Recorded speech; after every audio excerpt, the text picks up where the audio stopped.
The car hit the wall so hard, NASCAR had to go back and check if their instruments were even reading correctly. They were. And what they found sent shockwaves through the garage. Because in 4 years of running the next-gen car, no driver had ever absorbed the hit like Christopher Bell did at Michigan. Not even close. Here's the breakdown. During the Firekeepers Casino 400 at Michigan International Speedway, contact with Chase Elliott sent Bell's number 20 Joe Gibbs Racing Toyota directly into the outside Sacer barrier at full force. The car came off the wall, crossed back over the racing surface, and absorbed a second impact on top of that. Bell walked out of the infield care center that day. But once he got home, additional evaluation revealed a fractured left wrist. Then came the number that changed everything. NASCAR confirmed Bell's crash registered the highest Delta V measurement ever recorded in the next-gen era, meaning from 2022 to today, no crash in their data system hit harder than this one. He's still racing at Pocono. Let that sink in. To understand why this is significant, you have to understand what Delta V actually measures. It's not about how demolished the car looks on camera. It measures the change in velocity during the impact, the actual physical force transferred through the car into the driver's body. A high Delta V reading means the body took a serious, violent deceleration in an extremely short window of time. NASCAR has been collecting this data throughout the entire next-gen era, which means 4 full seasons of crashes at super speedways, plate tracks, short tracks, road courses, all of it. Every major wreck, every wall-beating incident, every rollover. Bell's Michigan crash came out on top of all of it. Now consider the timing. The NASCAR Cup regular season is entering its final stretch before the playoffs. Bell is one of the sport's legitimate championship contenders. Joe Gibbs Racing has been building toward a deep postseason run. Every single points-paying lap between now and the cutoff matters. A fractured wrist in that context is not just a physical injury. It's a pressure test for Bell, his team, and everyone competing for those final playoff spots.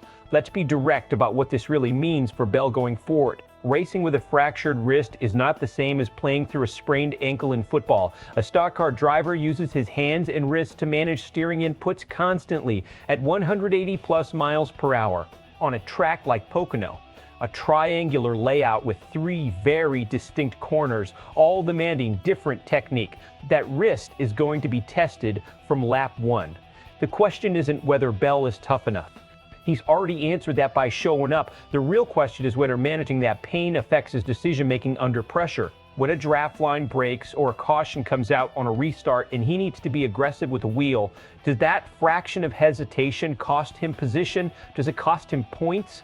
There's also a longer-term risk here that nobody wants to say out loud, but everyone in the garage is thinking a re-injury. One wrong hit on the same wrist in the wrong spot could go from a fracture to something that genuinely forces Bell out of the car mid-playoff push. That scenario would be catastrophic for JGR's championship hopes. On the other hand, and this is worth saying, the fact that NASCAR can confirm this was the hardest recorded crash of the next-gen era, and the driver walked away with a fractured wrist is actually extraordinary. That's the Sacer barrier doing its job. That's the energy-absorbing construction of the next-gen car doing its job. 20 years ago, we might be having a very different conversation about what happened at Michigan. Bell himself acknowledged it in his message to fans, crediting the safety advances built by drivers before him. That's not just PR talk. That's a racer who knows what the data actually means.